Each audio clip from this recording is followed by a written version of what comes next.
One of the most infamous and ruthless kings ever to reign over England was Henry VIII.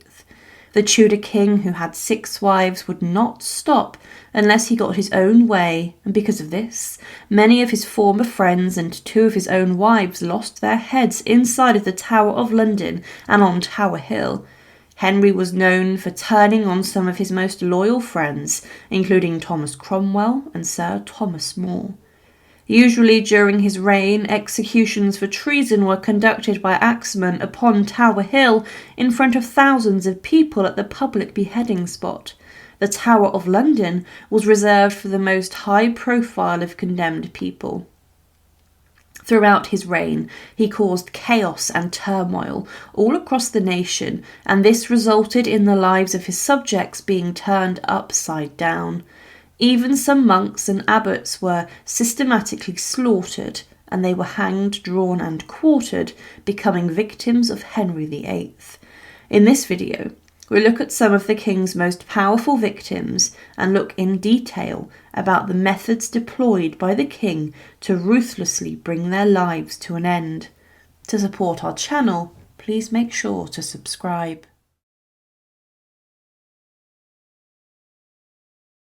The rise of Cromwell was sharp and dramatic. He was someone who was a merchant in London and his father was a cloth carder. But he became a lawyer and would then be invited to serve in the staff of the king's right-hand man at the time, Cardinal Thomas Wolsey. Wolsey was the king's chief liaison to the Roman Catholic Church and the Pope, but Wolsey frustrated Henry VIII at times, especially as he could not get the king the divorce he wanted so badly from his first wife, Catherine of Aragon.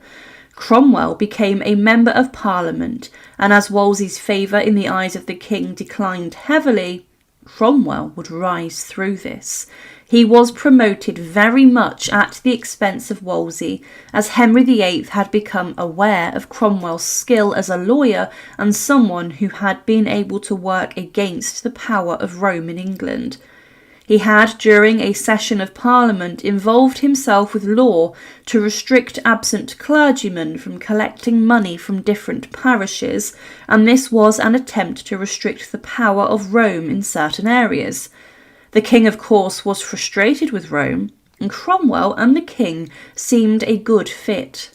He was appointed to the Privy Council in late 1530, and Cromwell would hold many different titles for some time.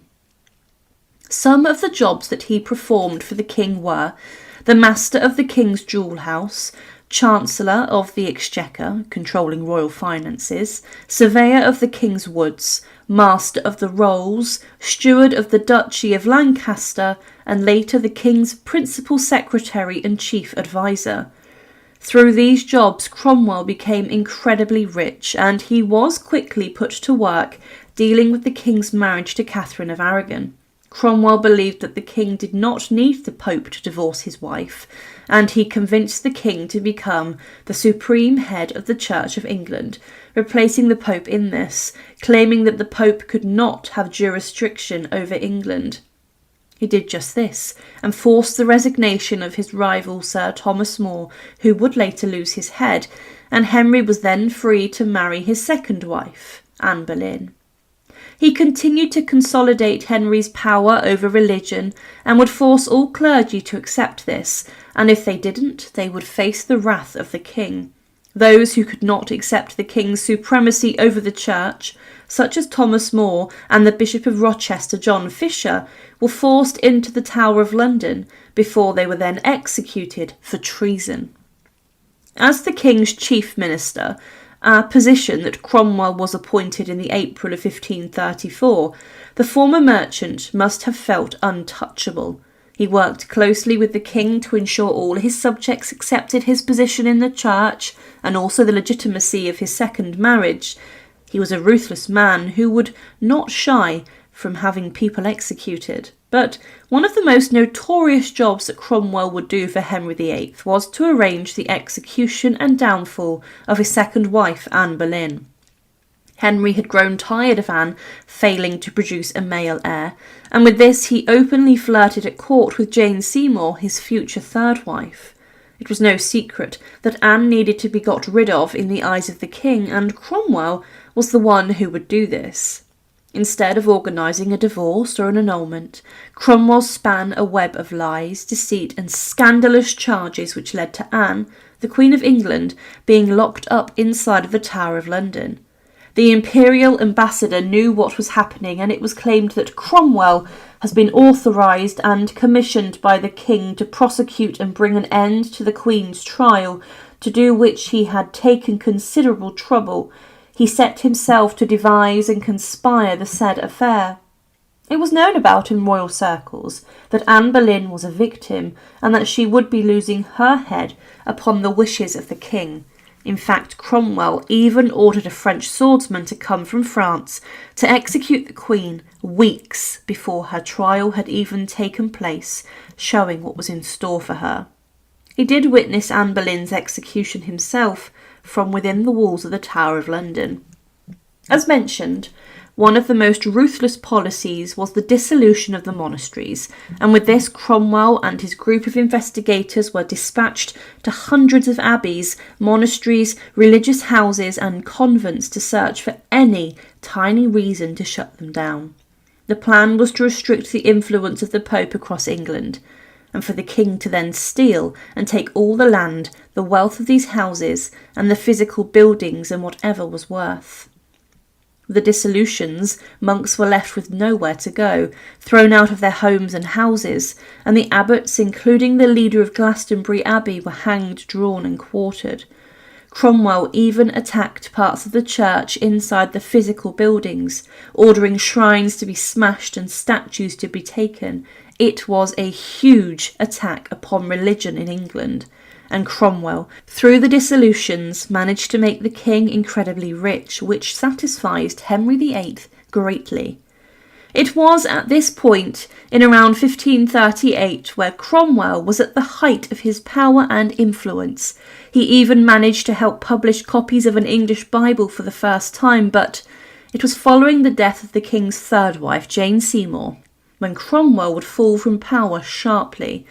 He was placed in charge of arranging the marriage of Henry to his fourth wife, and he considered many European princesses and settled on one of the sisters of William, the Duke of Jülich-Klevsberg, to secure an alliance with him against the imperial emperor. Cromwell sent Hans Holbein, the king's trusted painter, to go and paint the two Cleves girls, Amalia and Anne. And when Holbein returned, the king then selected Anne to marry based upon the painting. Cromwell entered intense negotiations around this, and when Anne arrived in England in the late December of 1539, no one would have anticipated what a mess the whole situation would become. When Henry met Anne on New Year's Day 1540, he was repulsed by her looks, claiming, "I like her not," and he was grossly offended when Anne could not identify him as her future husband and as the king. She saw this rotund older man as a mere servant, which caused Henry a lot of problems. Henry also later claimed, following the marriage that took place on the 6th of January 1540 inside the Queen's closet at Greenwich Palace, that he could not consummate the marriage as he found Anne so unattractive. A quick annulment was arranged, and this cost the king greatly, losing property and palaces to Anne. And Cromwell's enemies then sought to dig their claws into him to bring him crashing down. Cromwell was someone who was considered a survivor, but the failed marriage of Henry and Anne of Cleves would be one scandal too many. Henry was humiliated, and the Duke of Norfolk, Thomas Howard, along with a number of others, bent the king's ear, and they informed Henry that Cromwell was a traitor, and that he was even possibly considering marrying the king's daughter, Mary, the future Mary I. Henry wanted to save his own reputation at the expense of Cromwell's, and on the 10th of June 1540, whilst at a council meeting at Westminster, Cromwell was arrested. He was humiliated as the Duke of Norfolk ripped his St. George's collar from his neck and claimed a traitor must not wear it, and his ceremonial garter of the order was taken from him. Cromwell defiantly claimed, "This is my reward for faithful service," He was quickly taken down the River Thames, where he was then thrown onto a barge and was taken into the Tower of London. The legislation that really confirmed Cromwell's fate was a Bill of Attainder signed off by the King, which allowed Henry VIII to execute his chief minister without any questions asked. This law claimed that Cromwell had been supporting Anabaptists and that he was exhibiting corruption, and that he had been lenient in justice for his own personal gain, and that he had also been protecting heretics and, as mentioned before, been plotting to marry the king's daughter.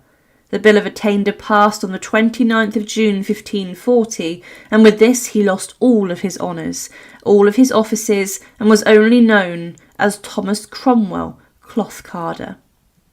The king did give Cromwell a stay of execution, as he delayed the execution just in case Cromwell was needed to testify about the marriage of Henry and Anne of Cleves in favour of the king. Cromwell wrote a final letter to Henry whilst he was locked up inside the Tower of London and claimed, "Your Grace to pardon this, my rude writing, and to consider that I am a most woeful prisoner, ready to take the death when it shall please God and your Majesty. Yet the fresh frail incites me continually to call to your grace for mercy and to pardon for my offences in this.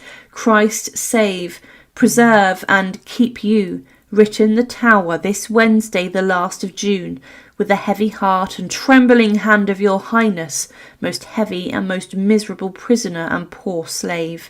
My gracious prince, I cry for mercy, mercy, mercy." At the time, Cromwell was hated by many across England. A contemporary writer stated, "Many lamented, but more rejoiced, and specially such as either had been religious men or favoured religious persons, for they banqueted and triumphed together that night, many wishing that the day had been 7 years before, and some fearing lest he should escape, although he were imprisoned, could not be merry.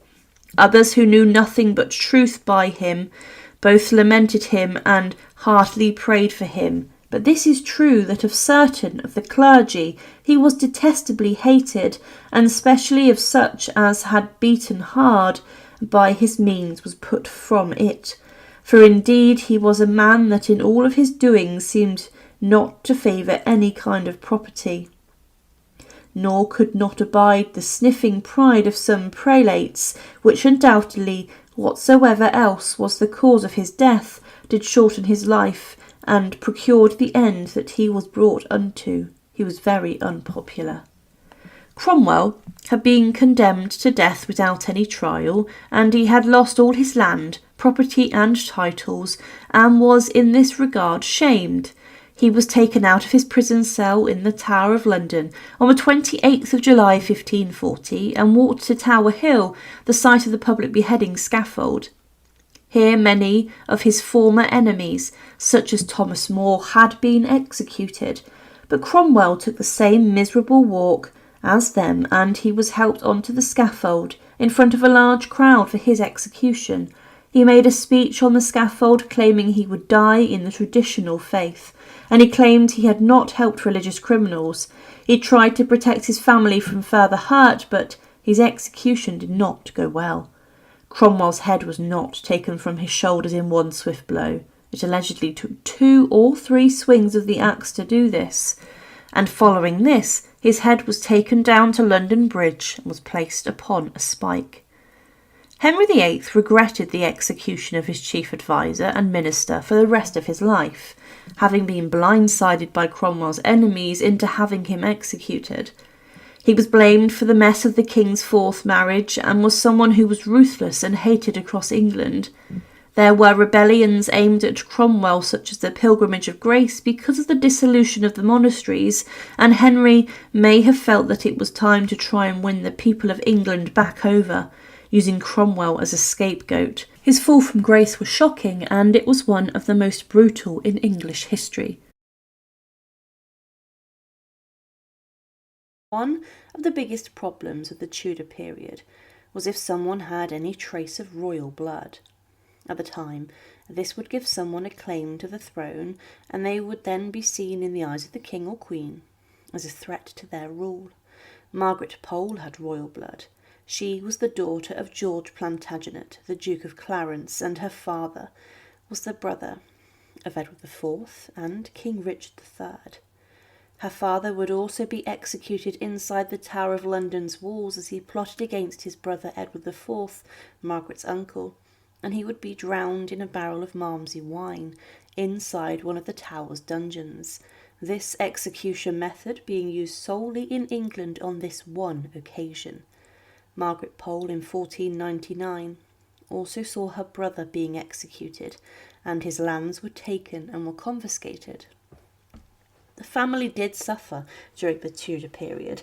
Henry VII, the Tudor king and enemy of the Yorkist dynasty and family of which Margaret Pole belonged to, meddled in her affairs. Henry VII married Margaret off to his favourite cousin and loyal servant Richard Pole, who was 11 years older.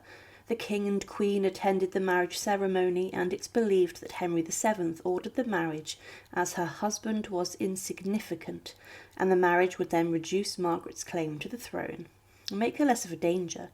But her husband gained a significant amount of land and power under Henry VII's reign, and he was made a Knight of the Garter. But Richard Pole died in 1505, and Margaret was left a widow with 5 young children. She had to borrow money to pay for her husband's funeral, and she then entered Sion Abbey to live on the banks of the River Thames. But her third son, Reginald Pole, devoted himself to the church, and he rose throughout different organisations to later become a cardinal in the Catholic Church. But when Henry VIII came onto the throne, Margaret Pole's fortunes changed, and she was appointed as a lady-in-waiting to the king's first wife, Catherine of Aragon. She was present at her coronation, and her son Henry was given a place inside of the king's household. The king then gave Margaret a payment of £100 a year, and the earldom of Salisbury was given and restored to her, this being her brother's former lands. She paid a figure of today roughly £2.5 million for her lands, and it was clear that Margaret Pole was becoming a royal favourite. She had castles built and administered her estates well, and she became the 5th richest peer in England, and was most certainly one of the most well-off women in England. In 1520, Margaret was also appointed the lady governess to Henry VIII's daughter Mary, and she was also her godmother. She was later sacked after her sons had been involved in treasonous affairs with the Duke of Buckingham, but it was later restored to her. She acted as a second mother to Mary, and she was very well respected. But Mary would be made illegitimate and barred from the line of succession following the marriage of Henry to his second wife, Anne Boleyn. Henry insisted that Margaret Pole treat Mary roughly, but she refused to do so, and she even refused to pass the jewels Henry had given Mary back to the king. It was said by the king's chief adviser, Thomas Cromwell, that in no ways she will as yet deliver to Mistress Frances the jewels for anything that I can say or do, unless that it may please you to obtain the king's letters unto her in that behalf. Margaret Pole was a very strong woman, and she also opposed the king's divorce of Catherine of Aragon. Henry VIII turned against Margaret, and he labelled her a fool, but she later was forced to accept the king's annulment and divorce, and also accept the king's supremacy over the church. But Margaret's son, Reginald Pole, warned of many risks if the king divorced Catherine and took control of the church in England. He turned his back on the king and then began to plot against him. Margaret's son, writing ruthless things about Henry VIII, labelling him a robber and murderer. Reginald Pole, who was in Europe, was also asking princes and kings of Europe to invade England to depose Henry VIII. Henry VIII heard about this, and then he summoned Margaret Pole in an attempt to get her son to back down. Margaret briefly returned to court following Anne Boleyn's execution, but in 1537 Reginald Pole was made a cardinal by the Catholic Church. He was then put in charge of organising Papal help for the Pilgrimage of Grace, the huge and serious rebellion and uprising in the north of England that saw rebels storm the city of York. Reginald Pole's work in this was well known, and Henry VIII's government even tried to assassinate him, but this treason saw many of the Pole family arrested. Margaret Pole was accused of helping her son, and she was said to have committed and perpetrated diverse and sundry other detestable and abominable treasons. She was interrogated for 3 days by William Fitzwilliam, the Earl of Southampton, and Thomas Thirlby, the Bishop of Ely, and she was held under lock and key. Her interrogators reported back to Thomas Cromwell that, "We assure your lordship we have dealt with such a one as men have not dealt with all before us. We may call her rather strong and constant man than a woman. For in all behaviour, howsoever we have used her, she hath showed herself so earnest, vehement, and precise that more could not be." Margaret continued to deny that she was a traitor, and she said that either her sons have not made her privy or participant of the bottom and pit of their stomachs, or else she is the most arrant traitor that ever lived. In the May of 1539, Margaret Pole was attainted, with the king's passing an act of attainder accusing her of treason, meaning that she was now sentenced to death upon the king's wishes and orders. False evidence was gathered against her, and she was locked up inside the Tower of London. At this point in her life, Margaret Pole was well into her 60s, and she was staying in the cold and dark prison cells in the Tower, and she was kept in rough conditions. The king left her to rot inside the Tower for 2.5 years. Henry did later pay for women to serve Margaret Pole, but she scrawled a poem on the wall of her prison cell. This said, "For traitors on the block should die, I am no traitor, no, not I.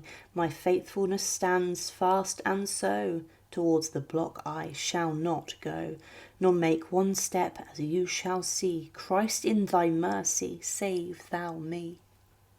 It was, then, on the morning of the 27th of May, 1541, that Margaret Pole was told she was to be executed within the hour. She pleaded that she had not been accused of any crime, but the execution was very rough. There had been a low wooden block thrown on the floor of the Tower of London's pavement, and there was a young executioner armed with his axe summoned to perform the job. The axe was known for being a less reliable weapon to take the head of people in London, and there were accounts of many swings of the axe needed. Margaret came across to the block, and she continued to plead and scream, and there had been a few people gathered to witness the execution of the Countess of Salisbury. It was recorded about her execution that, at first, when the sentence of death was made known to her, she found the thing very strange, not knowing of what crime she was accused, nor how she had been sentenced, because the chief executioner had been sent north to deal with rebels. The executioner was performed by a wretched and blundering youth who hacked her head and shoulders to pieces in the most pitiful manner. Blow after blow from the axe crashed down upon the neck of Margaret Pole. She put up a fight on the block, and it allegedly took 11 strikes of the axe to remove her head from her shoulders.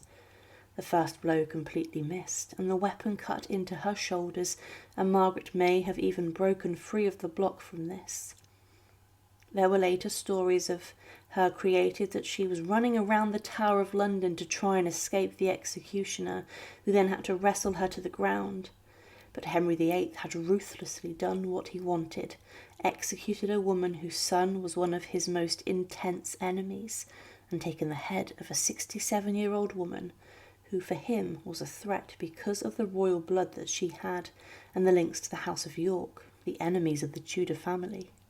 2 of her uncles were kings of England, and one of them would be slain by the forces of Henry VIII's father. It's clear to see why Henry wanted to rid of Margaret, and the actions of her son Reginald by plotting uprising against the king helped to secure her fate and the hands of the butchering executioner inside the walls of the Tower of London. Catherine Howard married King Henry VIII on the 28th of July 1530 inside of Oatlands Palace. The annulment between the Tudor king and his fourth wife, Anne of Cleves, had taken place 19 days before, and Catherine Howard was considered someone who was rather promiscuous, even at a young age, making the decision for the king to marry her even stranger. What made this even worse was the fact that Henry VIII was 49 and Catherine, it's believed, was potentially around 17 or maybe even younger, which is even more troubling.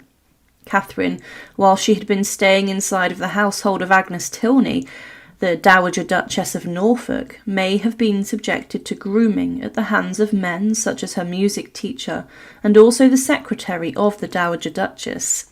She was most certainly groomed and pressured into possibly a physical relationship with these, but when she arrived at court through her uncle, the Duke of Norfolk, Thomas Howard, she quickly captured the eye of the king. Catherine and Henry flirted, and the king found the teenage girl quite attractive, and they did interact publicly. But Catherine also had eyes for one of the king's courtiers, a man named Thomas Culpeper.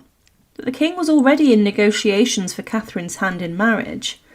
Catherine Howard was young and carefree, and she was too young to get involved in government affairs. No plans were made for Catherine's coronation, but she did receive a gun salute aboard the royal barge. She dressed in the finest clothes, and she was given huge presents and gifts from the king. But the Queen escaped London in the August of 1540. Due to the plague ravaging the city, and the royal couple then travelled throughout England on their honeymoon. But the king became even more depressed and temperamental, especially as he was suffering from a festering ulcerous leg which was causing him huge problems. Catherine Howard then at this point may have drifted back closer towards Thomas Culpeper, the king's favourite male courtier. It was claimed that Culpeper succeeded the king in the Queen's affections, and she had considered marrying Culpeper before her nuptials with the king, but Culpeper and Catherine then began in the spring of 1541 to meet in secret. Their meetings were facilitated by and arranged by Jane Boleyn, Viscountess Rochford, the widow of George Boleyn, the brother of Anne Boleyn.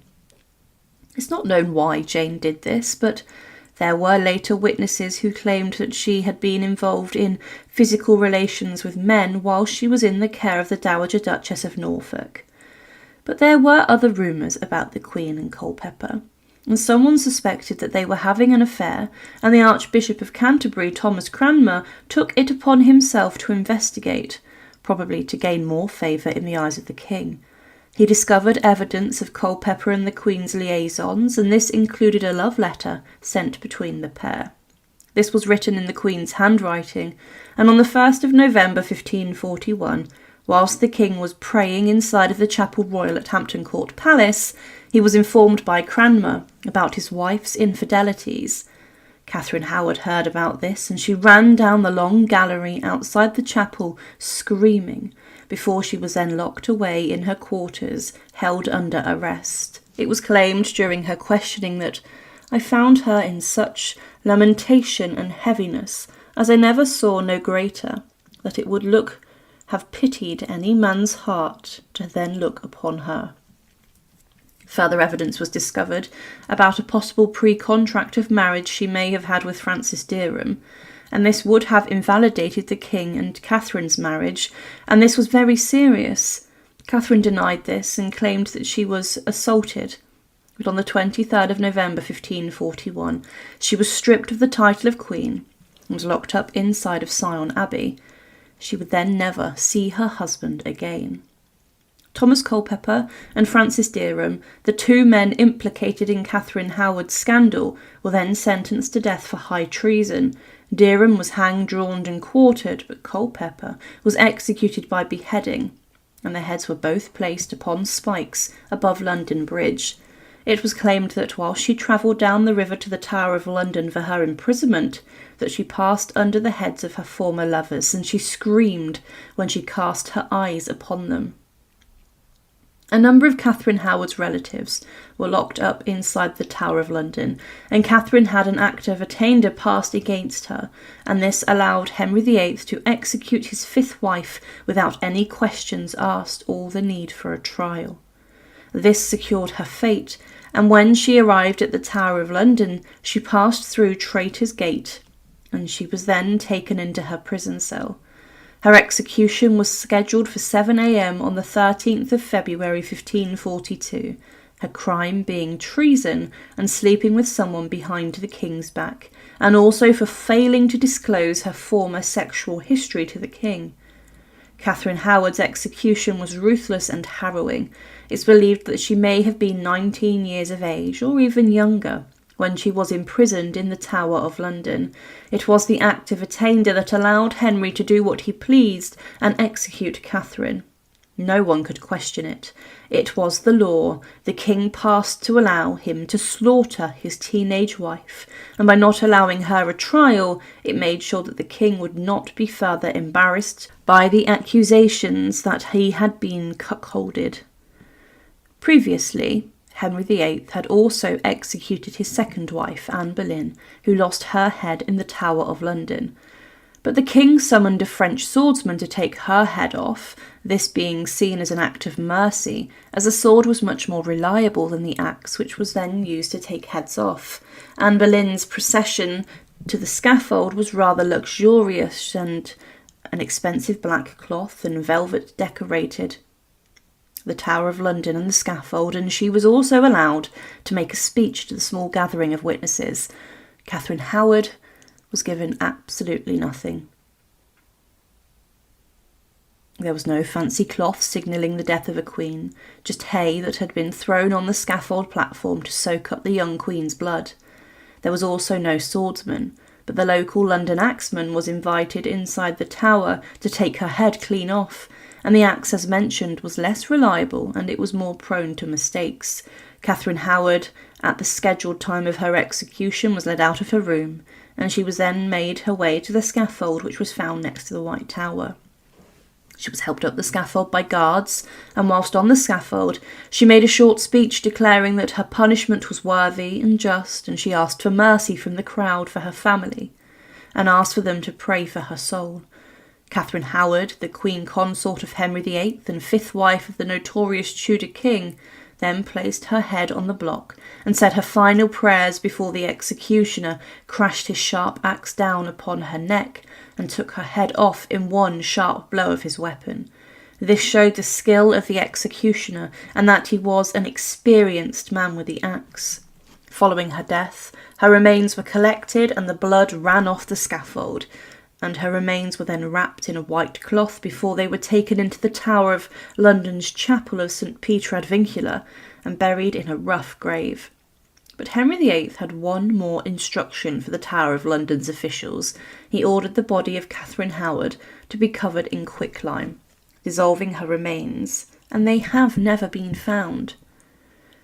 The way that Henry VIII was able to take the head of his fifth wife was through the Act of Attainder, and the law that said he could legally do this without any trial. This denied Catherine a chance to get her side of the story across, and it compounded her guilt. At the time, whatever the king said went, even if he had to face accusations of the fact he had been cuckolded. It was a highly embarrassing scandal for Henry VIII, and one he would end ruthlessly by having the commoner's axe crash down upon the neck of his teenage wife, and he would also ensure her remains were wiped off the face of the earth, never to be found again. Catherine Howard is remembered now as one of the most tragic figures of the Tudor period. Thomas More was someone who had a brilliant education, and it was clear that he would end up in important government roles within England. His father educated him inside of the household of the Archbishop of Canterbury, John Morton, and after his childhood he was sent to Oxford University to study, and then he became a lawyer like his father was. More then, around this time, caught the attention of the royal family, and he was part of a delegation sent from England alongside Thomas Wolsey, to meet with the Holy Roman Emperor Charles V. But More was a talented writer, and he then wrote a detailed history on King Richard III, and this enhanced his reputation in Tudor circles, as he pointed the finger at Richard being the one who slaughtered his nephews inside the Tower of London so he could seize the throne for himself. He painted Richard III as a ruthless tyrant and a usurper who ordered illegal executions, and with this, the book, he was also gaining a lot of favour in Tudor circles because the man who deposed and whose army killed Richard was sitting on the throne. That man was Henry VII, and he was impressed with More's work. He then wrote his most famous work, Utopia, and in 1521 was knighted and became part of the royal entourage and court, as he was made a under-treasurer of the Exchequer and was involved in managing the royal finances. He then around this time became a secretary and a close advisor of the king, Henry VIII, who had come onto the throne. And Henry was to begin with a very beloved and prosperous ruler, and many across the country were happy with their king. But Henry VIII would make some changes that plunged the nation into a significant amount of turmoil. Thomas More was given different official jobs for the king and wrote official documents for the court, and he was involved in foreign affairs and then became the High Steward of Oxford and Cambridge universities. He was someone who also delved into politics, becoming an MP, and was appointed the Speaker of the House of Commons, a position which today is still held in Britain. More's rise to prominence inside the court of Henry VIII was at the expense of Cardinal Thomas Wolsey, and he was appointed to the position of the Lord Chancellor in 1529.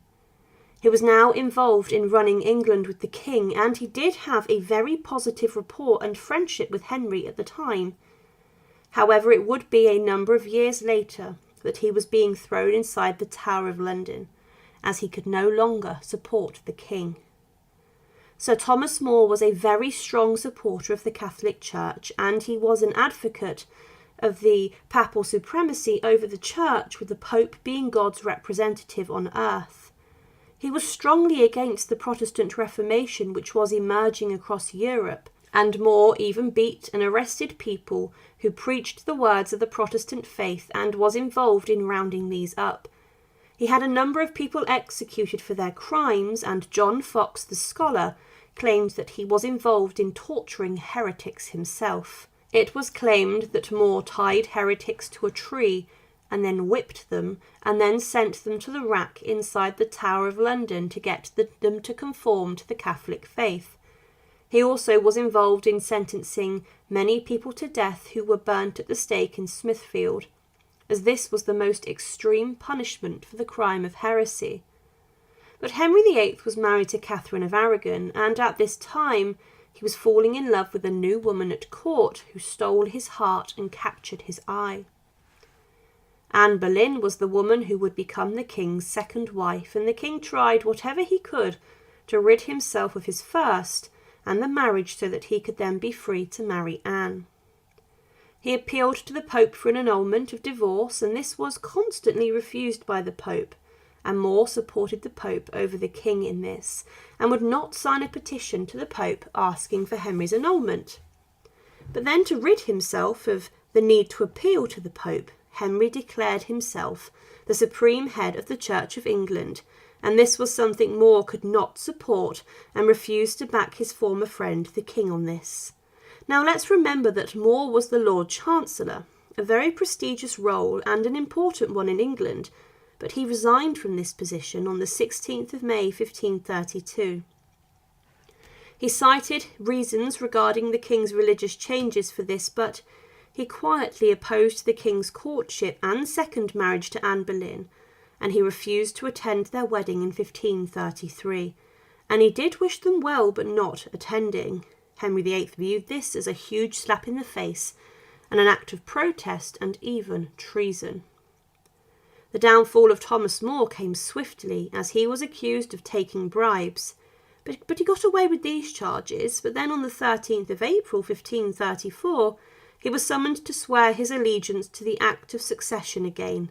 He claimed at this that Parliament did have a right to proclaim Anne Boleyn as the Queen of England, but he rejected the king's supremacy over the church again, and this sealed his death. His enemies at court dug in, and they collected a huge degree of evidence against him, and Thomas More was then imprisoned inside the Tower of London. Thomas Cromwell, the chief adviser of Henry VIII, made a number of trips to the Tower to try and persuade More to conform to the changes to spare his life. But More continued to not give the king what he wanted. His trial then occurred on the 1st of July 1535, and this was in front of a number of judges, including the father, brother and uncle of Anne Boleyn. At this, More was remarkable, and stated he could not be convicted of treason as he did not explicitly deny the king's supremacy of the church, and he refused to answer a number of questions around this.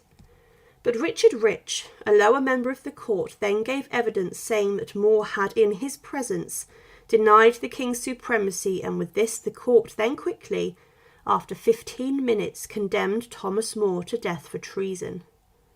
After the verdict was given, he went on the offensive and claimed that the king's changes were against Magna Carta and the foundations of law in England, but he was sentenced to be hanged, drawn and quartered. Henry VIII did step in regards to this, and he commuted his death sentence to be a more straightforward and quicker beheading by axe on Tower Hill.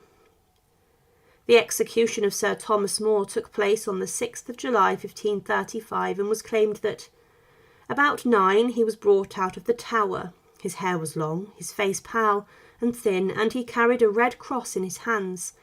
He often lifted his eyes to heaven. A woman met him with a cup of wine, and he refused it, saying, "Christ at his passion drank no wine." Another woman came up to him crying, and More said, "For an hour the king will wed me." He walked up to Tower Hill and the public beheading spot where many people had also lost their heads, and it was claimed that when he came to the scaffold it seemed ready to fall, whereupon he said merrily to the lieutenant, "Pray sit, see me safe up, and as to my coming down, let me shift for myself." He then was prepared to speak to the crowd, but was interrupted by the officials and told the crowd to only pray for him, and witness that he died for the Catholic Church as a faithful servant of God and the king. He then was forced to kneel and repeat a psalm with devotion, and he then asked the executioner for his forgiveness. Standing there with his axe, More kissed him and said, "Pick up thy spirits, man, and be not afraid to do thine office. My neck is very short. Take heed, therefore, thou strike not awry for having thine honesty." Sir Thomas More then got ready and placed his head on the block, and he moved his beard to one side. He gave the crowd a smile, and then the executioner's axe struck down upon his neck, and it only took one swift blow from the sharp weapon to take the head off the former Lord Chancellor of Henry VIII's government. His head was then taken to London Bridge and was placed on a spike above the gatehouse. But then it was claimed that his daughter, Margaret, then purchased his head, and today it's believed to have been the head interred in a box inside of her burial vault, and the head of More was even exhibited and showed to the crowd over the years. Sir Thomas More was a Tudor figure who was later canonised as a martyr, and was also declared the patron saint of statesmen and politicians. He was a skilled writer and someone who worked for Henry VIII in a number of roles, but he was a man of principle who could not change his religious beliefs and ideas, and he was prepared to go to his death for these. On Tower Hill, he was condemned at the age of 57, and his corpse was taken back inside the Tower of London, and this today is held inside the crypt of the Tower's chapel, with his head being miles away across London in the vault of his daughter. Bishop John Fisher was a very intelligent and educated man, and he studied at Cambridge University and was scouted by many inside of the university as a possible future cardinal. He was seen as someone who would be very high up one day in the church, and was a vicar, and he then became the confessor and priest to Margaret Pole, the mother of the first Tudor king, Henry VII. Fisher remained inside of educational circles, but on the 14th of October 1504, he was then made a bishop, with Henry VII making him the Bishop of Rochester, and the first Tudor king asked the Vatican to ensure this would happen. Rochester was a very poor area and region, and Fisher was sent there to preach and teach the word of God. And inside of his parish and diocese he was very well liked, and his people loved him. His sermons were full of education and skill, and he was growing in popularity and fame. He was then asked if he wanted to preach the funeral oration of Henry VII following the king's death, and he did this. And he also preached for his former Lady Margaret Pole, who he had served. He was known to many prominent scholars such as Erasmus, and was described by him as one man at this time who is incomparable for uprightness of life, for learning, and for greatness of soul. But when Henry VII's son, Henry VIII, came onto the throne, he would not enjoy a positive rapport with Bishop John Fisher like his father had. Fisher began to see the threats that Henry VIII served to the church, and he preached against religious reform and did not like the reformative ideas which were emerging around Europe. He also spoke out in favour of Catherine of Aragon, the first wife of Henry VIII, as the king became infatuated with his future second wife, Anne Boleyn. The king tried very hard to annul his marriage to Catherine, but the Pope could not accept this, and Fisher was one of Catherine's biggest supporters in England, and he was sent to court at times on her behalf and spoke out bravely against the king. The king was furious with the Bishop of Rochester, and Fisher warned Parliament that the king was about to destroy religion and the church in England as we know it. Henry VIII remains on the front foot with his attacks on the church, and Fisher tried to appeal to the Pope to help. But Henry VIII turned his attention onto Fisher, and Fisher, whilst he was hosting a charitable meal inside of his household, was the target of a poisoning plot and an assassination attempt. His cook, Richard Roos, had put something in the porridge which was consumed by many members of his household. Fisher himself avoided this as he was fasting, but 2 people died in the attack, and it was clear who the real target was. The whole debacle resulted in Fisher's cook, a man named Richard Roos, being boiled alive in front of a huge crowd, and some pointed the finger at the king and his second wife, Anne Boleyn, that they had somehow ordered and arranged this. However, Bishop Fisher was involved in secret conversations with European dignitaries and powers about overthrowing the English king, and he then reached out to the Holy Roman Emperor Charles V to see if he wanted to spring an investigation of the nation to try and depose the king. However, things then took a big turn. The king wanted to divorce his first wife, and Henry VIII's Chancellor and Fisher's friend Thomas More resigned as the Chancellor, and he would then later get executed inside of London. Henry married Anne Boleyn in secret, and Bishop John Fisher found himself placed under arrest due to the fear that he would speak out against Anne during her coronation. He was then let free without any charge being levelled against him, but the king wanted him dead, and what the king wanted, he got.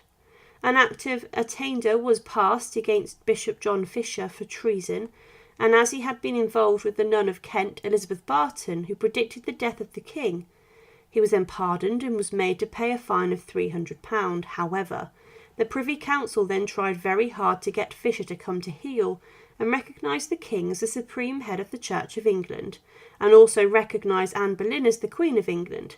Fisher then did continue to oppose them, and with this he was sent to the Tower of London on the 26th of April 1534. This was very dangerous for Bishop John Fisher, and he was locked up in the Tower for over a year. He was allowed food and drink, which was sent by friends, but he was not allowed a priest. As things went on, his confinement got much tougher, and Fisher thought the king was trying to force his hand into accepting him, but he continued to refuse this. But then one of the most despicable men of the Tudor period, Richard Rich, trapped Fisher, and he later at his trial stated that Fisher had admitted that the king was not the head of the church.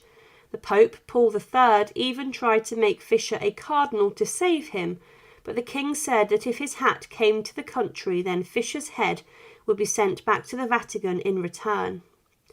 But he was then brought to trial, and this occurred inside of Westminster Hall. Anne Boleyn's father and the chief adviser Thomas Cromwell were part of the jury, and they found Bishop John Fisher guilty of treason and was to be hanged, drawn and quartered. But because of the outrage in London about this, his execution was commuted to a more straightforward beheading, and this was set to be on Tower Hill on the 22nd of June 1535. He was led from his prison cell through the gates of the Tower of London, and then on the short walk north to Tower Hill, and many guards were there to help him towards the execution scaffold. He was weak because of his imprisonment, and many people witnessed his last moments, and he was noted to have gone to his death with calmness. He said, "I'll thank God, hereto my stomach hath served me well thereunto, so that yet I have not feared death. Wherefore I desire you all to help and assist with your prayers, that at the very point and instant of death's stroke, I may in that very moment stand steadfast without fainting in any one point of the Catholic faith, free from any fear." His execution was witnessed by many, and one man documented his execution and said, "When they reached the scaffold, the rough men of his escort offered to help him up the ladder, but he smiled at them. 'Nay, ye shall see me go up to my death well enough myself, without help.' And forthwith he began to climb, almost nimbly, as he reached the top of the sun, appeared from behind the clouds, and its light shone upon his face, and he was heard to murmur some words from Psalm 33. The masked headsman knelt to ask his pardon, and again the cardinal's manliness dictated every word of his answer. 'I forgive thee with all my heart, and I trust on our Lord thou shalt see me die even lustily.' Then they stripped him, and a gasp of pity went up at the sight of his body, nothing but skin and bones. The flesh clean wasted away in a very image of death. He was offered a final chance to save his life by acknowledging the royal supremacy, but then turned to the crowd and spoke these words, 'Christian people, I am come hither to die for the faith of Christ's Catholic Church, and I thank God hereto my courage hath served me well, so that I have not feared death, wherefore I desire you help me with your prayers, that at the very instant of death's stroke that I faint not in fear, and I pray God save the king and the realm, and send the king a good counsel. The courage of his spirit triumphing over the obvious weakness of his body, it amazed them all, and a murmur of admiration was still rustling the crowd when they saw him go down on his knees and begin to pray. Then he put his wasted neck upon the low block. The executioner then crashed his axe down on the neck of Bishop John Fisher, and his head came clean off.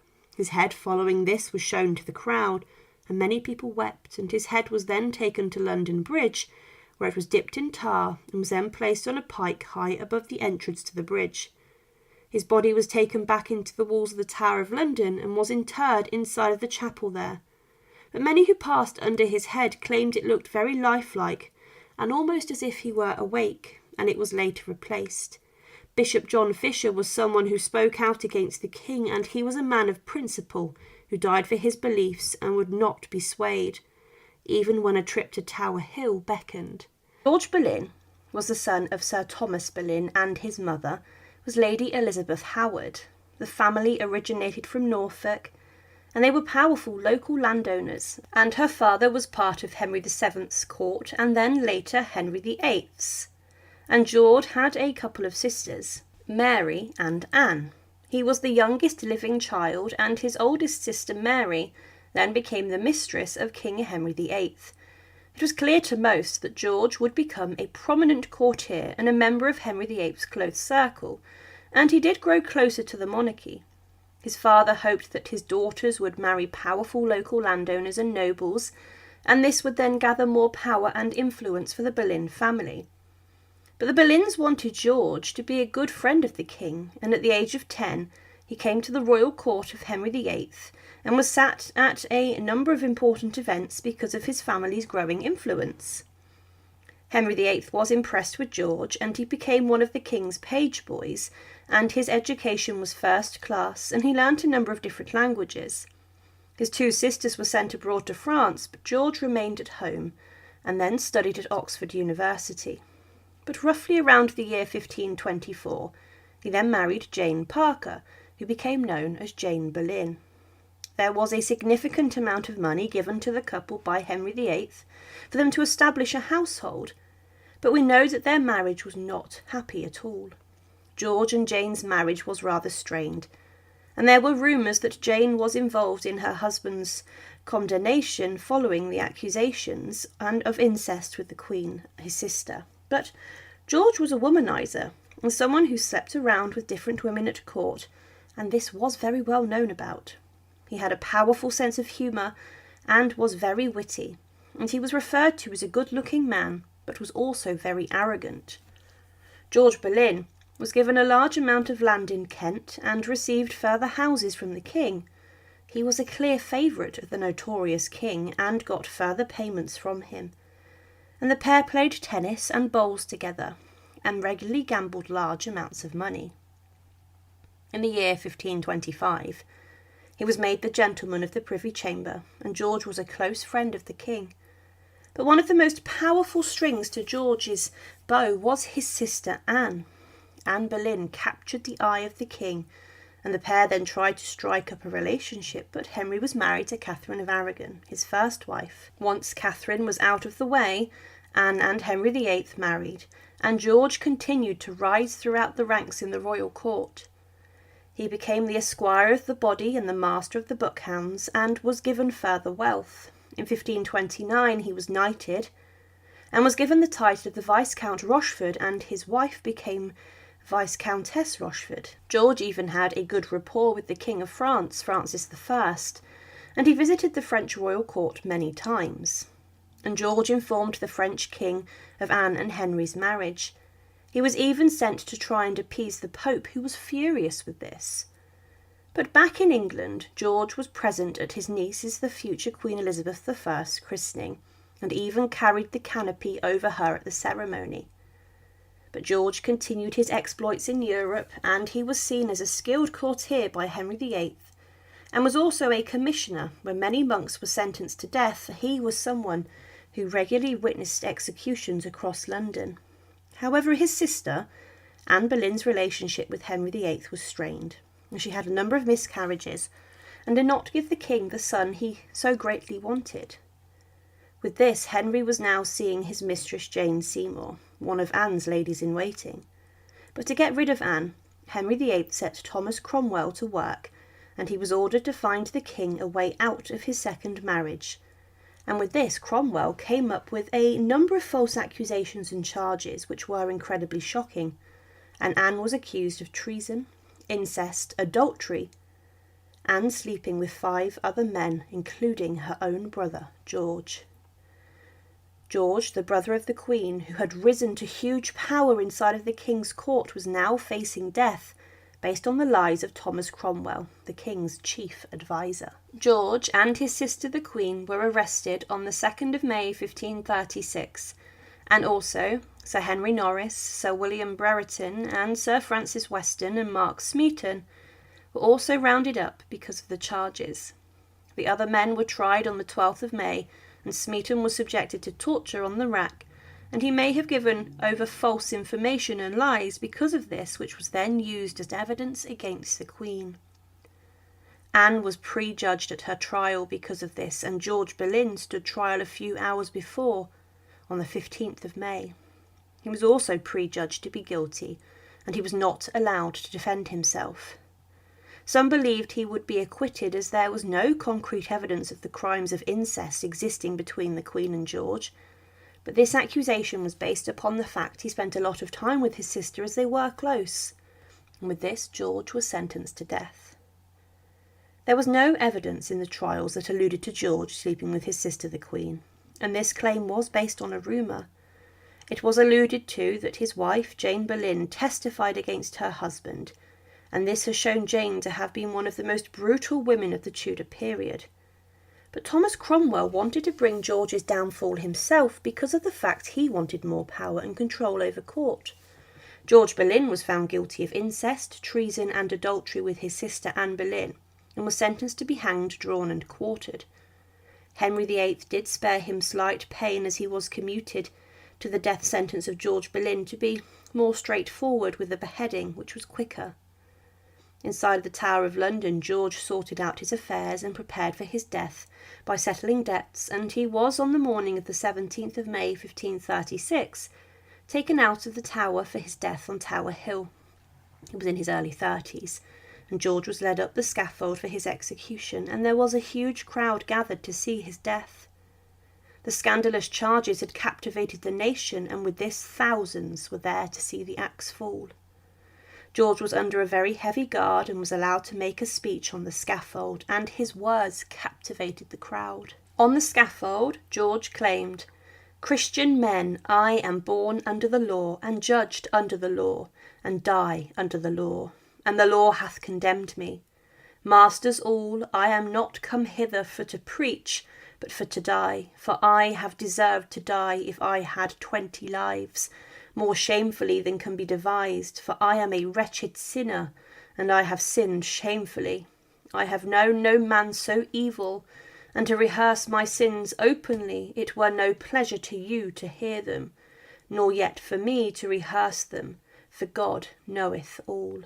Therefore, masters all, I pray you take heed by me, and especially my lords and gentlemen of the court, the which I have been among, take heed by me, and beware of such a fool. And I pray to God the Father, the Son, and the Holy Ghost, 3 persons and one God, that my death may be an example to you all. And beware, trust not in the vanity of the world, and especially in the flattering of the court. And I cry God mercy, and ask all the world's forgiveness, as willingly as I would have forgiveness of God. And if I have offended any man that is not here, how, either in thought, word, or deed, and if you hear any such, I pray you heartily on my behalf, pray them to forgive me for God's sake. And yet, my masters all, I have one thing for to say to you. Men do come and say that I have been a setter forth of the word of God, and one that have favoured the gospel of Christ, and because I would not that God's word should be slandered by me.